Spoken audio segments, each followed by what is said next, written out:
amendments. First, to site-specifically rezone the retained farm parcel to prohibit residential uses, and secondly, to change the zoning of the newly created surplus dwelling lot from A1 to A5. Both parcels comply with the applicable zone provisions. Comments have been received from IRCA. They note a natural heritage feature within 120 meters of the property. However, they have no objections to the applications. Approval of the consent application should be made provisional upon the completion of the conditions that have been listed in Schedule A, which is attached to the report. So again, the purpose of the public meeting tonight is to provide an opportunity for comments with respect to the proposed surplus dwelling lot and the concurrent rezoning. Subject to receiving comments or questions from the public and council, administration is in a position to state that the applications are consistent with the PPS, they conform to the County of Essex official plan and Leamington official plan, and they comply with the regulations of the zoning bylaw. It is the recommendation of administration this evening that provisional approval of consent application B4218 to create a surplus dwelling lot located at 129 Mercia Road 8 be approved subject to the conditions listed in Schedule A, that zoning bylaw amendment ZBA 183 be approved by council, and if no concerns are raised at the public meeting this evening, that bylaw 7518 be forwarded to council for consideration this evening. Thank you, Danielle. Are there any questions from council of our planner? If not, then this is a public meeting. Is there anyone here from the public that would like to speak to this matter at all? I see no one. Council's wishes. I'd like to move the recommendation. Moved by Deputy Mayor Verbeke, seconded by Councillor Wilkinson.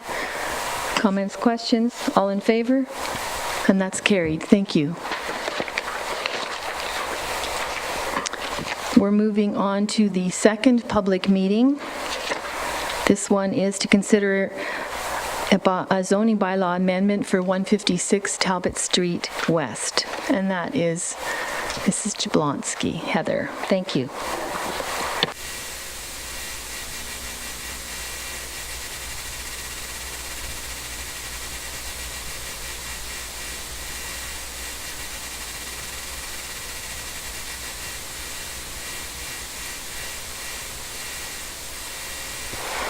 Thank you, Your Worship, members of council. This application tonight is for a zoning bylaw amendment for the property at 156 Talbot Street West. The applicants have applied to rezone it in order to permit a 2-unit dwelling. At present, the site is occupied by a single detached dwelling and a home occupation space that is currently vacant. This was formerly a denturist office and clinic. The existing single detached dwelling was originally used as a duplex dwelling or a 2-unit dwelling. The main floor space was subsequently converted to space for the home occupation. And now that the owner of the denturist clinic has retired, they are choosing to sell the property. In fact, the property has now sold. I don't believe that the new owners have taken ownership of it just yet, though, but they are in support of the application. The site's located on the south side of Talbot Street West, just east of Churchill Avenue, and has a lot area of 934 square meters. There's an existing driveway along the westerly property line and a hard surfaced area in front of the dwelling where people can park vehicles. The lands to the north, south, and west are currently occupied by low-density residential, while the property to the immediate east is occupied by a convenience store. The property is also on full municipal services. As per the requirements of the Planning Act, public notice has been given to all property owners within a 400-foot radius, that's 120 meters of the subject lands. We also had on-site signage placed on the property for public notice, and there was also a notice on our municipal website. Up until today, I still have not received any calls or letters in response to the public notice. Under the municipality's official plan, the property is designated residential, and it's zoned residential zone R1, which is a low-density residential category. The residential designation under the official plan permits all types of residential dwellings, but the R1 zone permits only a single detached dwelling, a bed and breakfast dwelling, a garden suite, a home occupation, and uses that are accessory to those. A two-unit dwelling is actually defined as a building situated on one lot and containing two dwelling units. Since a two-unit dwelling is not permitted under the R1 zone, the applicants have submitted this application to rezone the property to add the two-unit dwelling as an additional permitted use for the property. It was back in 1973 when this building was originally turned into a two-unit dwelling. There was building permits that we have on record. By 1988, though, the building had been converted back to a single detached dwelling. However, it was at that time that a home occupation first went into the site. And again, there were the proper permits and licenses for those uses. It's the opinion of the Planning Department that the application is consistent with the provincial policy statement, that it conforms to the county official plan, and also conforms to the municipality of Leamington's official plan. As I previously indicated, the property is zoned R1 under zoning bylaw 890-09, and it's because the R1 zoning doesn't permit this use that the applicants are here this evening. In approximately 2011, there were changes to the Planning Act that mandated all Ontario municipalities add policies to their official plans and add provisions to their zoning bylaws to accommodate second dwelling units in single detached, semi-detached, and townhouse dwellings. Each municipality in Ontario is expected to adopt these official plan policies that will have the effect of permitting second dwelling units in accordance with the legislation. As council is aware, Leamington's official plan is still under review, still in the works, and it's expected that these policies will be incorporated into our new official plan, if not sooner. And of course, we don't have the criteria set out to review these types of applications as a second dwelling unit under our zoning bylaw. So we can't say that the application conforms to those criteria. Notwithstanding that, the proposed two-unit dwelling can still be considered appropriate for the following reasons. Firstly, the existing structure, including its exterior appearance, will remain in keeping with the character of the surrounding neighborhood. The additional dwelling unit can be appropriately accessed from Talbot Street West, and there's adequate on-site parking. There's adequate sanitary sewer capacity for the additional unit. And lastly, the unit's located in an area that has good access to recreational, service, and retail opportunities.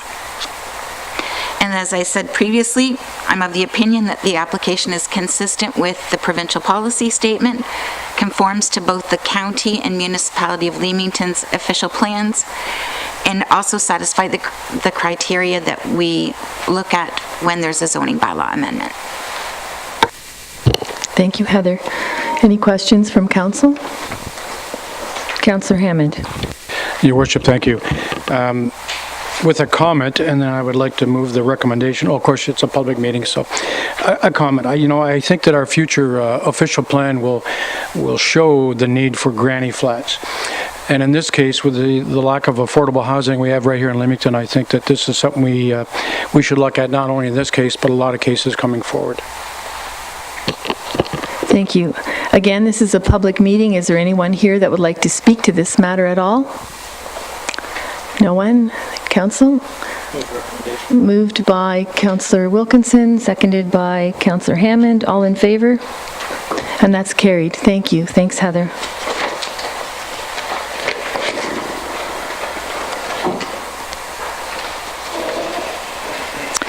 We're now moving on to the reports of staff and delegations, and we're going to be starting with the proposed residential and commercial development for removing the holding symbol from site plan application SPC 18-18. Madeline? Thank you. Good evening, Mayor and members of council. Tonight, I'm before you to discuss two development applications for the vacant lands located southwest of the intersection of Talbot Street East and County Road 33. The first application is regarding a request to remove a holding symbol to acknowledge the presence of adequate servicing in order to permit any type of development on the subject lands. The second application is for site plan control for the subject lands in order to develop 14 multi-unit residential buildings accessed from a private laneway, a 241 square meter commercial retail development, a future municipal public right-of-way, as well as associated parking, stormwater management, and a private on-site sanitary scheme. The application to remove the holding symbol from these lands was submitted in December 14th, and public notice was posted in the local paper as well as delivered to residents within close proximity to the development as per council direction. The site plan control application for this development was submitted in the spring of 2018, and a report detailing the proposal and initial comments from administration was heard by council on June 11th. At the June 11th meeting, council requested that the final site plan agreement be brought forward to council for final approval at the same time as a request to remove the holding symbol. The report you have before you considers the request to remove the holding symbol as well as provides an update on the review status of the site plan application. The holding symbol has been applied to this property to delay final development approval until efficient phasing and/or proper servicing for development is present. At this time, administration is not in a position to support the removal of the holding symbol for the subject lands and recommends that the bylaw to remove the holding symbol be forwarded to council at a future regular meeting upon the submission of all required outstanding items. Outstanding items necessary for the removal of the holding symbol include first, issuance of environmental compliance approval, also known as an ECA, from the Ministry of Environment, Conservation and Parks for the construction and operation of the portion of water line, storm sewer, and sanitary services that's required to be assumed by the municipality. Completion of a draft reference plan for the lands to be conveyed to the municipality and the County of Essex for the future municipal right-of-way. Review and approval of amendments to and issuance of permit for the stormwater management system by IRCA, and a signed site plan control agreement. Once all outstanding items have been received, reviewed, and approved, administration will bring back the bylaw for council's consideration to remove the holding symbol on this property. A public notice will not be required at that time as it is being fulfilled already with this initial request. Regarding the review and approval of the site plan control application, there's also more work required. Administration recommends that council delegate the final approval of the site plan control application back to planning services and authorize the manager of planning services to enter into the required site plan agreement upon final approval of the following outstanding items. First would be the review and approval of a revised traffic impact assessment, sanitary servicing report and design, site plan drawing and planning analysis, full construction drawings for the future municipal right-of-way, as well as final clearance and/or approvals from the County of Essex, IRCA, and the Ministry of Environment, Conservation and Parks for the submitted ECA.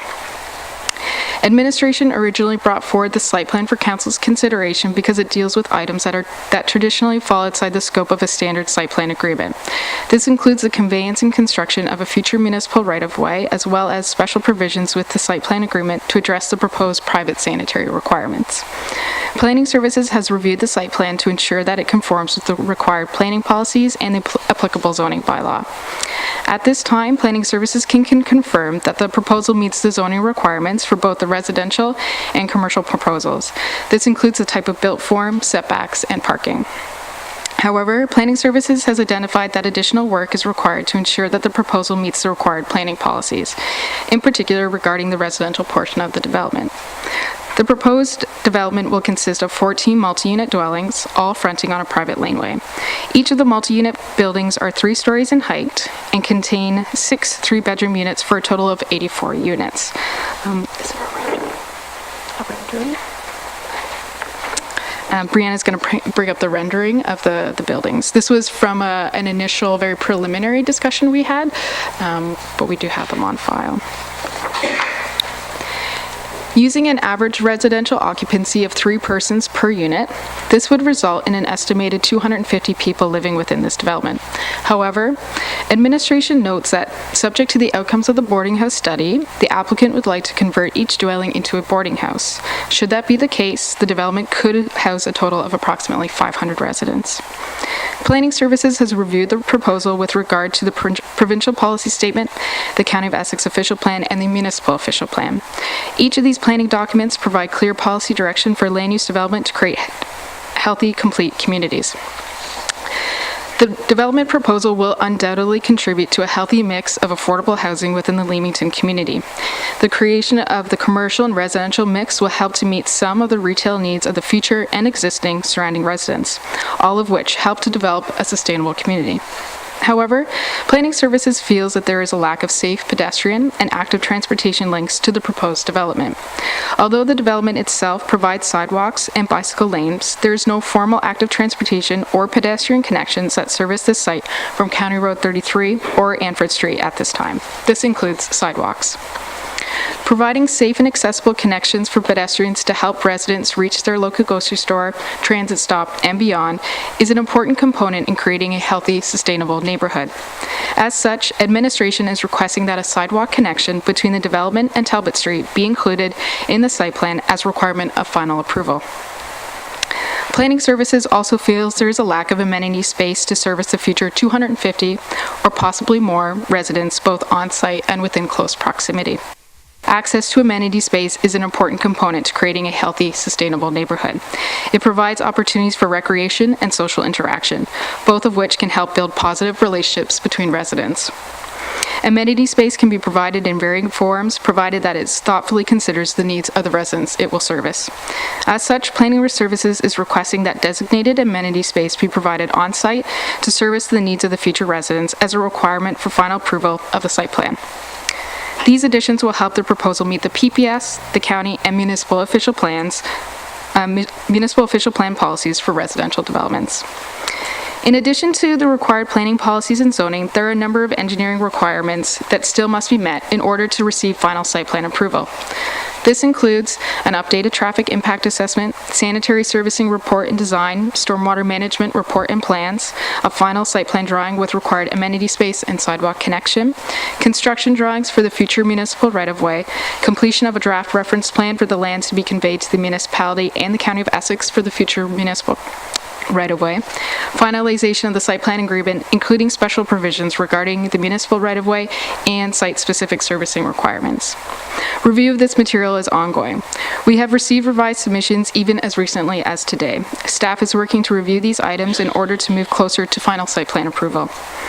Therefore, it is recommended that Council receive the application before them to remove the holding symbol for this property, consider the bylaw to remove the holding symbol at a future Council meeting when all outstanding items are approved, including the ECA, the draft reference plan for the future municipal right-of-way, confirmation of a revised permit from IRCA, and a signed site plan agreement, and finally, delegate the final approval of the site plan application back to Planning Services and authorize the manager of Planning Services to enter into the final agreement once all outstanding items have been reviewed.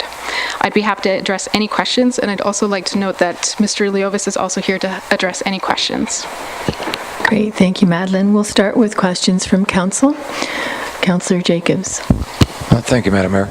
Madeline, you're saying there are several outstanding issues. Have they been presented to you, or just are you in the process of I guess looking them over and getting them ready for approval? You have all these documents per se currently? We have seen versions of a majority of the documents that we require. They're currently going through review, and a lot of the times that means back and forth between engineering services and the developer's consultant. I'd have to speak directly to engineering services to see if there are any of those items in which they have not received at all, but I don't believe that there are any.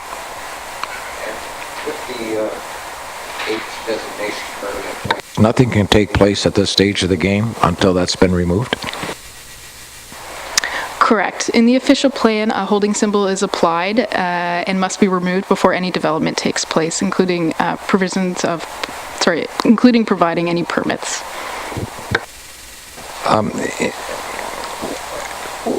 I guess where I'm going with this is the fact that the zoning permits this type of facility going in, so I guess the big thing with this is site plans so that the neighbors and so forth can be appeased as to what's taking place on.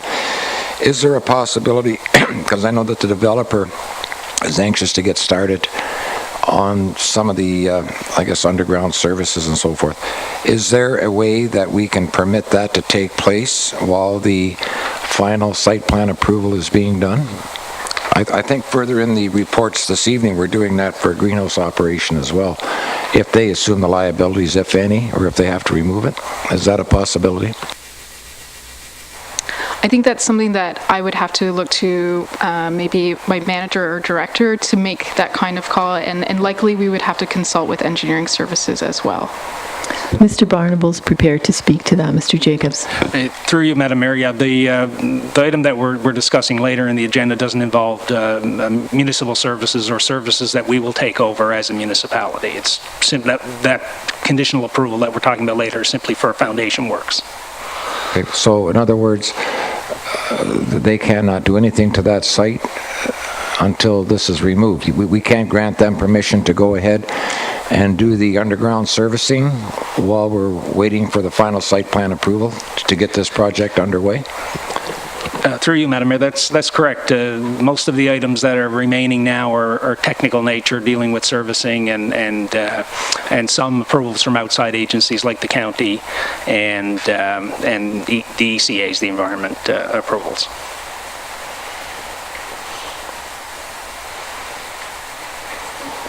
Councillor Hammond, you had a question. Your Worship, thank you. Madeline, my question may be a little unfair at this point to ask, but I'm going to ask it anyway. You may have the answer. Moving forward, once this development is approved and the holding symbol is removed, how will the numbers of this, we're currently working on the boarding house study as we speak. A big part of that boarding house study deals with the numbers of persons allowed in not only a single residence, but in an area. And with the interpretation of what we're looking at here, upwards to 500 people, and maybe this is a question I should have asked of Danielle, but how will this affect us moving forward? Does it set a standard, I guess is my question, when we move forward on this new boarding house bylaw? The boarding house study, it's not complete yet, but I'll have Danielle speak to the details of where that study is going. Thank you, Madeline. I should have, when I saw you this afternoon, I should have given you a heads up on that question. I apologize for that. No problem. Through you, Mayor McDonald. We did consider this as part of the initial proposal for the development. The applicant has been provided with the boarding house study. They were also provided with, the applicant and his consultant, the proposed draft official plan amendment and the zoning bylaw amendments that would be in place with the boarding house provisions. We received numerous comments that are going to be very beneficial in relooking at those. So the applicant has been made aware. They are aware of what is being proposed. So currently what is proposed would not allow for the boarding house. The applicant has been aware of that since the initial outset of this development. Though they are proposing multis to be constructed as boarding houses, but they're aware of the limitation on the occupancy, and then they're also aware of what's being proposed to ultimately be the boarding house. Thank you, Danielle. Thank you, Madam. Councillor Thiessen. Through you, Madam Mayor. Danielle, what would be the timeline, or the best possible timeline, for the approvals to be finished and for us to remove the holding symbol so they can get to work? I'm sorry. Well, it really depends. It's hard to say just because it requires back and forth between engineering services and planning department and the developer. It really depends on the quality of the submissions that we receive and how they address the concerns that we may have. But, in a perfect world, if everything was submitted perfectly, then it would go relatively fast. But if there's still conversations to be had on technical requirements, that could take some more time. Are we looking at, can we possibly get things done by spring so they can go right at it? Or are you talking a year, or are you talking, this has been going on, I think the report said something like 8 months. What are the chances of streamlining things and getting them moving, say, within 2 to 3 months? Again, it's too hard for me to say, but the developer is aware of the items that they're required. So as soon as we get those and we can review them, we can move forward. Through you, Madam Mayor, as Madeline had mentioned, there's been many submissions and iterations back and forth, and it could be in a short period of time that everybody lands on an agreement that everything is in order. So, depending on, especially where outside agencies are involved, we really can't give you a time frame, but it could happen very quickly. If there are no further questions from Councillor Wilkinson. Madeline, can you just confirm for us, so if we were to get all those documents in correctly, it would have to come back to council one more time, correct, for approval at that point? I'm recommending this evening that council provide planning services with that delegation authority again, and that it need not go back to council unless council wishes it. Councillor Jacobs. Thank you, Madam Mayor. I guess just want to emphasize on this. I know there's some opposition to this as well, but I mean, I don't think we could stop it even if we wanted to, simply because the zoning is there and the applicant is meeting all the needs. But I guess the urgency with this, to me, is the fact that we have an issue with affordable housing, with everything else that's going on within the community, and then we have more coming in as time goes on with the addition of additional greenhouses space. So to me, I would like to see this, if we could, expedite this, because I think it's needed, desperately needed, so that we can release some of these homes that are being utilized for this type of residence to provide affordable housing within our community. So to me, it's an urgent matter that this thing get moving. So I would like to see planning department in that. I know that you work by who's in the queue and as we move up. However, maybe we could give some priority status to this type of project. Through you, Madam Mayor, certainly we will. But again, a portion of what is involved here is involving the external agency. So again, when their approval comes in, I think internally we can take care of our things fairly quickly. And if I may, Madam Mayor, I guess that's where I was going originally with this, to say with a partial removal of that, because that infrastructure takes a considerable amount of time and effort to get that all on the ground prior to getting the whole project underway. And that's why I was wondering if maybe there was a way we could facilitate that particular area. But as you're saying, if you need approvals, if we can, grab them, and then away we go. Through you, Madam Mayor, and I guess that's the reason why we're doing this in the manner that we're doing it tonight. We're asking council, because this is a site plan that we would have taken to council, when it was complete. The only outstanding items now are technical items, primarily dealing with servicing, and there are still some planning items outstanding with regard to the proposed sidewalk or walkway to Talbot, and the amenity space, which we'll work with the developer on. But bringing it through in this manner, it's not totally complete right now. We could take it completed to council, but then we would be further down the road. So we're asking council to accept, the proposal as it stands right now. When these technical items are addressed, then internally we can do the approval process without coming back to council. We will have to come to council again for the formal removal of the holding symbol, but that won't require the public notice, which we've already given at this time. So it can go fairly quickly once we receive all those approvals. But again, that's why we're here tonight versus waiting, for 1 month or 2 months down the road to have council sort of sign off on it right now.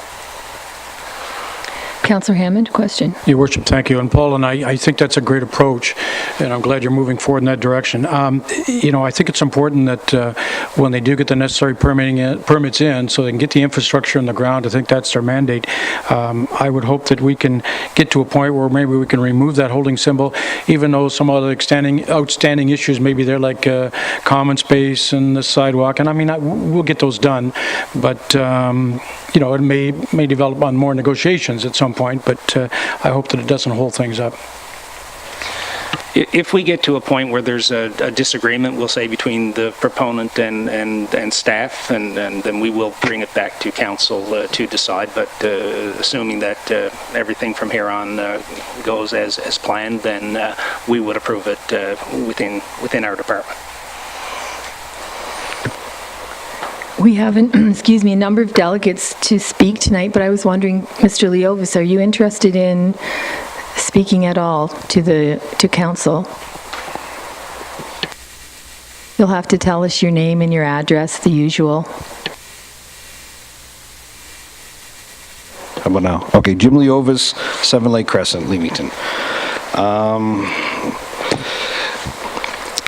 I'd like the council to know that, from my understanding, there's 3, major agencies that have to sign off on this besides the town. And it's my understanding that we do have our sign-offs from IRCA, and I know we had an email from the county, which gave us their approval, and the last agency is the Ministry of Environment, and it's my understanding that it's been addressed to, I don't know if you call them a rep or an officer, but to one of those people there to go through their system. And I know that might take some time. You know, it could be tomorrow or it could be a couple months from now. So I understand if the town put some stipulations and said that maybe we can't hook into the town sewer or something like that until we have our EA. But for us, time is really critical. And that's why we want to be able to start doing some infrastructure now, because we really want to get this development operational by the spring. So basically, I'm asking council here if I can proceed to try to do as much work as we can on that site, on our own land, at our own risk, just to basically help us with our timelines. And again, 2 out of 3 agencies there have signed off on this, and the last one is, again, we're just waiting for the EA. Again, it's my understanding from my engineer that the engineering department should have all the information they need. Today I talked with Matt from Baird Crozier, and I asked him, I said, you know, he couldn't make it here today, and he basically said, Jim, they have everything they need. You tell council they have everything they need. They're telling me they don't, but my engineers are telling me they have what they need for them to be able to, I guess, say okay to the site plan. Does anyone on staff wish to speak to that? Through you, Madam Mayor, certainly if we do have it all, I'll confirm. I know Madeline had mentioned we had received some things today, so you know, if we do have it all, we will move it along as quickly as we can. We wouldn't hold it back if we had those approvals. I would just have to confirm that. Okay, thank you, Paul, and we'll let Mr. Neufeld speak to that. I can't shed any light on whether the information has been received or not, but I think it's important to understand, too, administration is interested in getting this project going. We are not looking for ways to hold it up. As one of our councillors, I believe it was Councillor Jacobs, had said that, you know, this is an issue in our municipality, and we're glad that this proposal has come forward, but we have to ensure that we follow our laws, and when we have applicable law, meaning that we have to have the approvals before we can give approvals, we can't be putting the municipality in a position where we're stepping outside of our legal framework. We will do what we can to get this rolling, and if we do have all of the information, as Mr. Barnable indicated, we will get at it and get it ready for you. Thank you, Councillor Verbicki, Deputy Mayor Verbicki.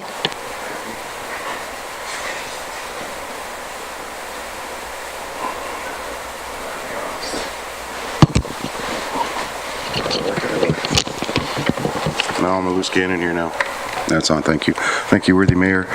Instead of, I know this happened in a couple incidents, and even with IRCA, instead of saying it's not complete, would you be able to tell the person what he needs to complete, instead of, I don't want to say play the game, but you know, you're looking at 2 weeks here, 2 weeks here, 2 weeks here. If you could all sit in a room and hash it out if everything's complete to get it expedited, but I mean, just let everybody know what they need, and I think that's going to probably come up at a strategic plan meeting, but you know, our checklist to, but just help them along that way, I guess, to expedite it. Thank you, Mr. Leovis, where I'm going to call the delegates forward, and if you care to answer at some point in time, we can ask you to come up again. Okay, thanks. Thank you. So there's a number of delegates. We'll start with Chris Derbyshire to come forward, state your name and your address. I'll just give you a couple of directions before you start, Chris. We do have a 5-minute time limit. 5 minutes go fairly quickly, but it is a lengthy meeting tonight.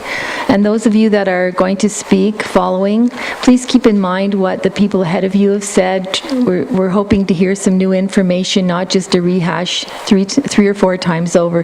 Just keep that in mind if you don't mind, just because of the length. It helps the meeting go along quicker for yourselves as well. And the floor is yours. Okay. My name's Chris Derbyshire. I live at 21 Gosling Court. And I just got a couple concerns. Some of it, I think, was already answered, but some of the property, it's already been cleared there. There's been some activity on the site. And I was just wondering about the notice that we got, if the 14 multi-unit dwellings and the commercial stores for the entire shaded area, or if that was only for what I would consider north of Sturgeon Creek. Madeline, I'll leave that to you to answer, please. Hi there. It's for the north portion, north of the creek. So The entire shaded area, that's the whole property itself, but the development is only north of the creek. okay, so south of the creek, something else could happen there later. You're correct, yes. Okay. So one of the issues then, if it's going to be such a high-density dwelling that's going to be there, so wondering if there would be any kind of like a retention pond that's going to be on the property for stormwater management and that. And if there is going to be a retention pond, is it going to be something that will gradually drain into Sturgeon Creek to prevent, any mosquitoes or diseases that could come along with standing water in the area? Currently, there were provisions made behind my house because Sturgeon Creek doesn't drain properly or can't handle all the storm water. So there were some modifications made a few years ago, and they managed water to be able to back up into like a retaining pond there, and then within a couple days it dries up, which I think is proper. But if it's going to have standing water, I think there should be some kind of a water feature or something there, so it's just not stagnant water. I'm not sure who can answer that. I can confirm that there is a stormwater management pond on site, but the actual details of the outlet into Sturgeon Creek, I'd have to let engineering services provide comments, but I can certainly get you that answer. Okay. The other thing I just wanted to mention too was how's the surrounding neighborhood going to be affected by having high-density housing there? And one example is going to be like waste management as far as like garbage and that. Will there have to be some garbage bins, receptacles on site that will require a waste disposal company to come and tip large garbage bins? And are they going to be required to be like in a secured area where no animals or coyotes, raccoons could gain access to it, which may bring natural wildlife into our municipality, into the town? There is on-site garbage collection, so they have proposed an enclosed garbage area. It's the standard. We do have, I believe, a bylaw and design details for those types of larger enclosures that they may be made out of wood, the standard ones that you'll see around town, and they are required to put that in. They have proposed that on-site. Okay. And another thing was, I guess you guys have kind of answered that. Right now, it's for affordable housing with the possibility of maybe it could go to boarding housing. And just reading over some of the paperwork that was released in the public open house, and there was concerns that I think the municipality was brought aware of, that there could be a possible problem with the sanitary sewers and that. So I'm just wondering if on site of the development, if it's in proper order to handle the occupancy, what is the municipality going to do to their own drainage to ensure that it can handle everything from this site? Paul? Through you, Madam Mayor, my understanding is that the servicing that, albeit is not part of this proposal, but the engineering around the sanitary system has been constructed or will be constructed to the higher density, should that ever be approved. So there wouldn't be necessarily be a change because it's already being engineered to that number. Okay. And just a last point I want to make is I was quite shocked with there still being a holding or an H zoning bylaw on this property, that there was any movement on the property, like clearing anything and putting any kind of a drainage tile in right now. Because I know myself, when I went to build my house 14 years ago, I had to follow proper procedure, and I couldn't put a shovel in the ground until I provided my site plan and got my proper building permit and everything. So I just think proper procedure should be followed by everybody. Okay, thank you. Any comments on that? From staff? Questions? No, a statement, Your Worship. Certainly. Chris, those are all great questions. And I think that, moving forward, if we had more of those types of questions, it better helps administration. And they've taken note of all those questions, and we'll address each one of them individually to make sure they're taken care of. Yeah. Good. Thank you.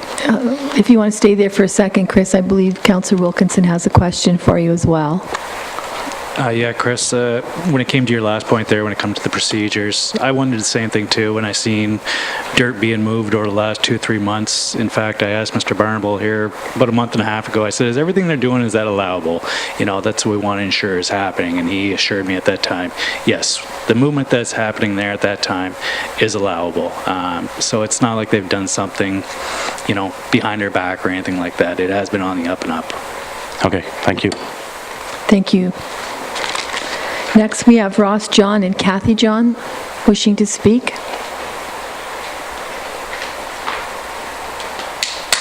Perhaps they changed their minds. Fred Zachariah. Again, your name and your address. Keep it to 5 minutes. Mr. Derbyshire was right on, so if you don't mind doing the same, we'd appreciate it. Hi, my name is Fred Zachariah. I live on 18 Gowsland Court. Thank you for having us. Mine, what I stated, it's a little bit different than Chris's. I questioned how is this development, how this high-density development is going to impact certain key items in the neighborhood. One of them being traffic. It's my understanding that a road will be opened up between Anfred and County Road 33. I'm told the name would be called Woodsid Drive. My question is, will we have access to County Road 33 to be able to turn from Woodsid Drive left and right onto County Road 33, as well as turn off 33 back into the subdivision? I can address that. I can confirm that there are no turning restrictions on Woodsid Drive, so you can turn both left and right from Woodsid Drive onto County Road 33, and then likewise from County Road 33 onto Woodsid Drive. Okay. Will buses be allowed down Anfred and Woodsid Drive? The reason I ask this is previously, when we first built our house in 2004, we were told by the Catholic School Board that school buses are not allowed down Anfred Road because of the tight, heavily populated road. So with a high-density housing development, now between 250 and 500 people potentially going to be living there, those kids are going to end up going to school. The closest school is St. Louis School. So my question to you is, how will buses get through Anfred to the new subdivision? And will they even be allowed by the school board? Or will we have that many more kids walking through the streets where there is no sidewalks? So how is the developer and the town going to ensure safety of the kids walking to school, to and from school? Again, Madeline, can you answer that, please? I'm not able to provide you with the answer right now, but I can certainly get you some more information on that. Okay. I want to talk about neighborhood safety. These neighborhoods were designed I mean, many of us chose to build houses around the schools, Mill Street School, which unfortunately is closed down, and St. Louis School. So we built houses in this area because we felt it was a family-friendly area. How is the planner going to guarantee, the developer in the town going to guarantee the same family neighborhood feel still exists? That's a really great question as well. Part of my job as planner is to ensure that the communities that we create are creating opportunities for everybody to thrive, and that's why in our report and in my recommendation, I've asked for increased safe pedestrian connections from the community, the proposed community, and Talbot Street, so that the residents can access transit and other local commercial retail, as well as recommending for amenity space to ensure that the residents on site have a safe place to converse, recreational opportunities and that sort of thing, really create a neighborhood that you would find anywhere else in the community. Okay, thank you. I want to talk about aesthetics in the neighborhood. Will any fences, any and all fences, be constructed as sound barriers? Are we going to have wooden fences, or is the developer going to put brick or cement fences? Thank you for your question. At this time, there's two types of buffering for the development. So for the property line that is between the existing residential and the commercial, there is, as per the plans, an existing wood fence.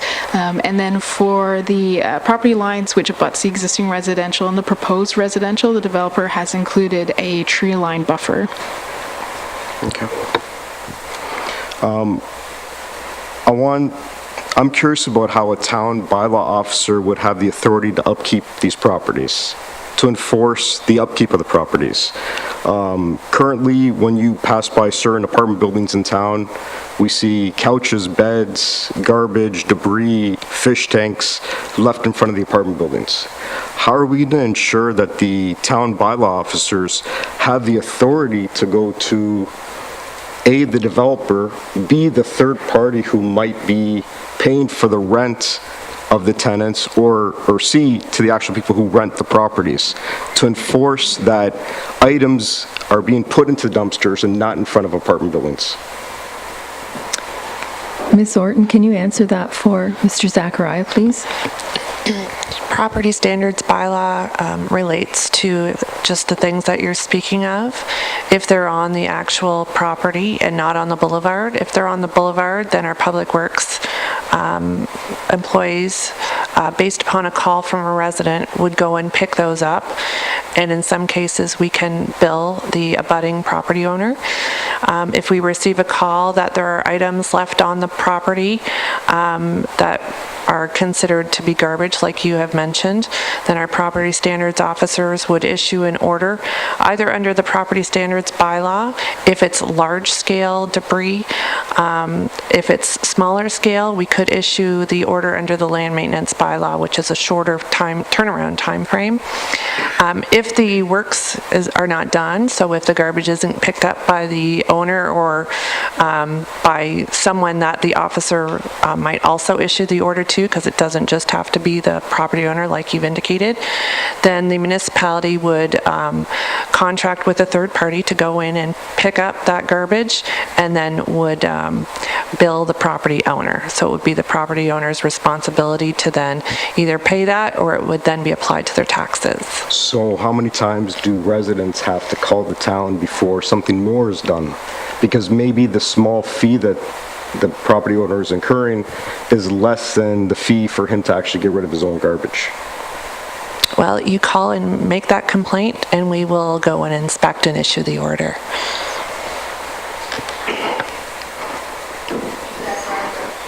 We're getting almost to 7 minutes. If you can wrap it up, I'd appreciate it. Okay, parking. I just want to talk about parking quickly. Will the parking lots be designed in such a way to have enough spaces allocated for all of the tenants as well as their visitors? Will parking overflow onto the new road being built, or to Anfred? And if it does overflow into Anfred and Goslin and Sturgeon Meadows and Orange Street, will the residents now be on the hook to now have something like a residential parking pass and have to pay to park in front of their own houses. Because again, in every apartment building that you see in Leamington, I mean, you're having residents, you're having the single homeowners who pay a lot of property tax already, having to not be able to park in front of their own house. They have to go 3, 4, 5 houses down to park because people in apartment buildings decide, well, that's an open spot, we're going to park there. Madeline, can you answer the parking question then? Thank you. Sure, I'll do my best. So right now, the proposal does meet the zoning requirements for the necessary parking, which I believe is 1.5 parking spaces, standard parking spaces per unit. So as per the zoning bylaw, there is enough parking on site. I did confirm, I know you've asked me this before, but I did confirm for you now that there is no parking allowed on the new Woodsit Drive, and then there is street parking permitted on one side on Anford Street. So there's always an opportunity that someone is able to park there, but that would be the right of any other resident. Okay. There's other items I'd like to discuss, but I mean, I guess this isn't the right, I don't have enough time right now. Do I have an opportunity to email my other points? Absolutely. We'd encourage it. And again, we are not going to be able to, the public will not be able to discuss this again. This is our only forum, correct? Yes. Okay. All right. Thank you. Thank you. Yes, Councillor Hammond. Your Worship, thank you. Fred, Mr. Zachariah, you know, you and I met briefly during the boarding house discussion that day, and I noted some of the questions you had with respect to turning right or left going on to, you know, the Ontario Road. And I got the answer for that, and I thought you'd be satisfied with that. And also, too, your concern was the buses, who, if they couldn't make a left-hand turn coming out of there, would try to go through your subdivision to get back to the shortest route. And, of course, that's been addressed as well. But the comment that I want to make is, I know the Leovis brothers. If you're familiar with the 2 apartments that I know that they own here in town, and I can tell you they're kept up immaculately. There is no garbage that I know of sitting outside, and when I was on the fire department, we visited those places as you would or in the neighborhood a number of times. So they may own more, but I know of 2. And I don't know if that gives you much satisfaction or much, you know, gratitude in thinking that maybe we're not going to have a problem here. I think it's incumbent upon them, because they're going to have a multi-million-dollar investment here, to make sure that this doesn't happen. There isn't garbage and mattresses and things lying all over the place. And I hear your concerns. Okay. And I think that in going forward, you've heard there's going to be a wooden fence. I would ask what kind of wooden fence and how high is it going to be, and because good fences make good neighbors, and we all know that. Thank you so much, and I agree. I appreciate what you just said. But I do know of an apartment building that's owned by Mr. Leovis, and I constantly see debris in the front yard. I constantly see the grass not being cut. So again, I constantly see the snow being removed, thrown on a fence, broken the fence, and just left. So I appreciate what you say, but I see what I see too. Okay? Mr. Zachariah, before you go, a number of council members have asked if they could hear the rest of your question, so I'll need a motion so just stay there if you might. A motion by Councillor to allow Mr. Zachariah to finish his questions, moved by Councillor Wilkinson, seconded by Deputy Mayor Verbeke. All in favor? And that's carried, so continue. We'll set the 5-minute one again. Thank you. Please feel free. I'd like to talk about the parking lot, the lights. Again, I live on Gosselin, not on Anford, but there are many people who live on Anford. The commercial property as well as the apartment buildings, there's going to be parking lights, I apologize, there's going to be parking lot lights. How is this going to impact the sleeping habits of the people who live on Anford? Now they're going to have lights coming through 24 hours in their back. Because most of the people have in the back of their houses, that's their bedrooms. So how will this impact the people that reside there? Madeline, could you answer that for us? Thank you. Thank you for your question. It's something that we also review, and so a part of the requirement for site plan control in this instance is a photometric plan. The photometric plan will tell us how the lights will shine into neighboring properties and to what extent.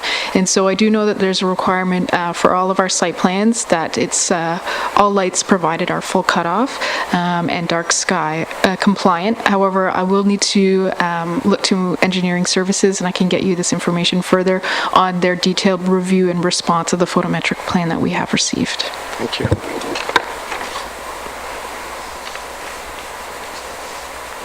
Okay, so the 14 multi-unit dwellings, has the developer already rented out these properties? And if they have rented it out, is it rented out to a third party? Or is it being rented out to individual families? Has that been established? I think I would ask Mr. Leovis to address that question, if you'd like. Yeah, to me, that's kind of a personal business concern. It's really not anybody's concern. It's rented to the public, but to people that need the housing. You got to think about that. And I appreciate that. I appreciate that, Joe. And my question would be again to the bylaw officer. Who is he going to approach? Is he always going to approach the owner of the property to talk about any issues with garbage or whatever the variety of things, or is he going to approach the person who actually pays the rent? Just curious how that works. I was asked that question myself from some of the residents, Mr. Leovis. I guess it's basically, is there going to be management on site to handle complaints? I believe that's a legitimate question to allay some of the concerns. Do you mind coming up to the table and using the microphone just so that everyone can hear? Okay, first of all, I understand his concern. Maybe I'll just start with, my family has been in this rental business before I was born. So we have over 50-something plus years experience in the rental business. And we literally, I understand that he's worried about if there's garbage out there and whatever else, but I think somebody said it up here, one of the council members, this is a multi-million-dollar project. It has to be clean. I know he said he's seen garbage on our sites or whatever else, but I like to say that I think that we take really good care of our apartment buildings. We have a lot of money, a lot of time, a lot of energy invested in our properties. The property itself, for this particular project, we are managing it.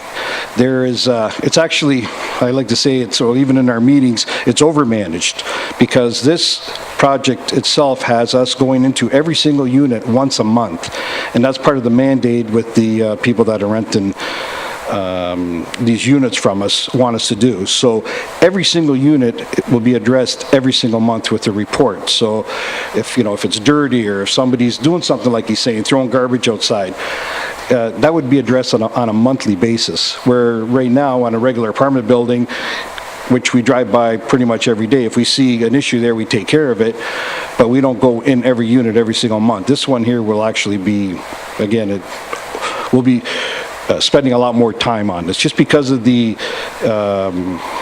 people that we're renting to. This is part of our deal that they want us to do. So again, we'll be looking at every unit every month. And we have a staff and whatnot to take care of all this and do this. And again, we've been doing this a long time, so we know how to do it and what to do. And if we did something wrong, plain and simple, there's a bylaw officer in town, and I'm sure if there's an issue, and I deal with the bylaw officers in town, they're pretty tough here in Leamington, so if they see something they don't like, they got my number, they got my cell number, I think they got my home number. And if there's something that they don't like, believe me, they call me and say, hey Jim, your tenant's doing this here, let's take care of it. And you can bring them in here, and I'm sure they'll tell you, when they call me or my brother George, we react pretty quick.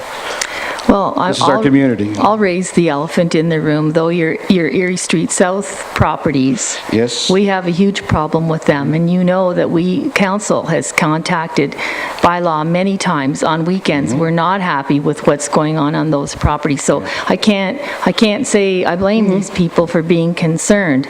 So to me, the fact that it's aired in public, you know how we feel. You don't have to answer me back. I'm just making that statement here. I'm glad you brought that up too, because that property there, and there's some surrounding properties, we actually bought 2 other properties this year behind there because we're going to be coming to council and proposing an apartment building for medium lower income housing. the two houses that we bought on the west side, again, they were old houses. We didn't even bother renting them out. We got our demolition permits and we tore them down. And we're in the process right now, and I think we even brought I guess our first site drawing of what we're proposing there to planning to one of the meetings. So we're hoping this year, and depending on council, if they approve our zoning and whatnot, that we will be putting a complex there.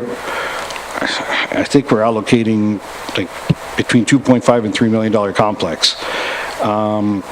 And, you know, if everything goes good, we're going to be proposing that in the next few months and coming to council to see what you people think. So those houses will be tore down there. We didn't buy those houses to keep those houses there for rental. There's not the kind of houses we like to keep for rentals. But the reason those houses were bought was for the property, so we could tear them down and use them for a bigger complex. You know, in the day, those were, you know, really nice houses, you know, 80, 90 years ago, but obviously now, you know, they've had their day, and Leovis Homes or Leovis Holdings will be tearing those down hopefully soon so we can put up our other complex. Great, thank you. Mr. Zachariah, I anything? apologize. Which area did you just... Erie Street South on the west side between Askew and Oak Street. That's funny because we're talking about the exact same apartment building. Okay. Well, it's not an apartment building. Those are houses. They're just Apartment houses. buildings on the corner. That's a The different apartment building is very well kept. That's on Askew. I'm just, the others, it's been a thorn in our side. Mr. Zachariah, are you? One last Couple item, more? the commercial store. I was just curious, what is the developer plan on putting as a commercial store? I just wasn't exactly 100% sure what that meant. Convenience store? A convenience store, something to address the neighbors and the people that are living in the complex. Are we thinking of a car wash at all? Or? No, it's more like a convenience store with, you know, milk, bread, things like that there. Okay. We even went as far as to not put a central laundromat in that area. We actually are putting laundry facilities in every single unit. This is another decision we made to try to control that environment and keep things clean and not a lot of people walking around. So I'm telling you these things so you can see the extreme we went to try to make this a good development. And I appreciate Mr. Zachariah, you're supposed to talk through No, me. I apologize, and I do appreciate that Mr. Leovis did say that they are going to manage the units and go into the units once a month. That's fantastic news. I mean, it puts our mind to rest, right? We spend I understand. Money, we have our kids walking I know around, you're. Okay, when you two are done having your conversation, I'm going to ask if council has anything else to say. Again, I understand their concerns, and I'd be doing the same thing if I owned a house in his neighborhood.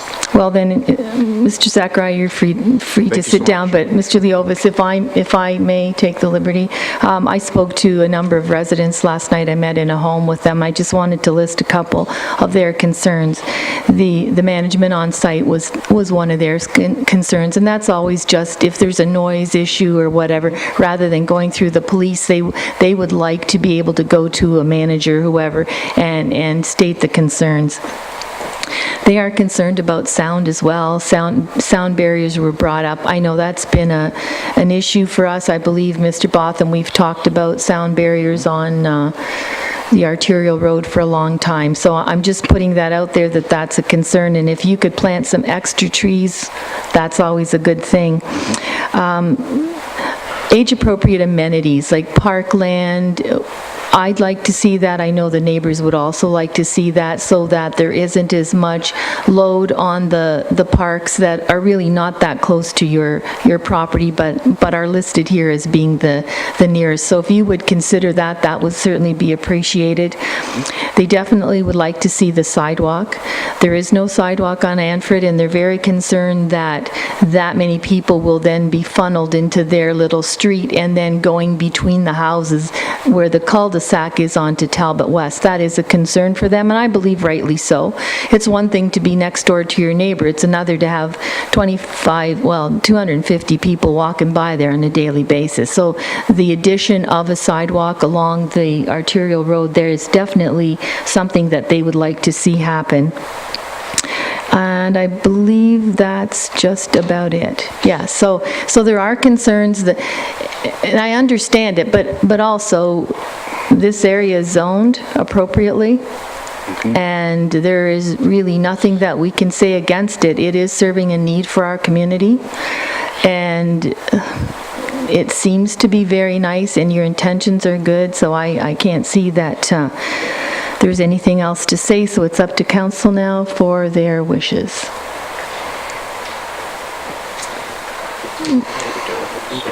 There were no other delegates. The John, Ross and Kathy John have not spoken, so I'm assuming they aren't here. So council's wishes, Mr. Dunn? To pass on to administration. To move the recommendation? Move the recommendation. And that's seconded by Paul Thiessen. All in favor? Opposed? And that's carried. Thank you. Thank you, Mr. Leovis.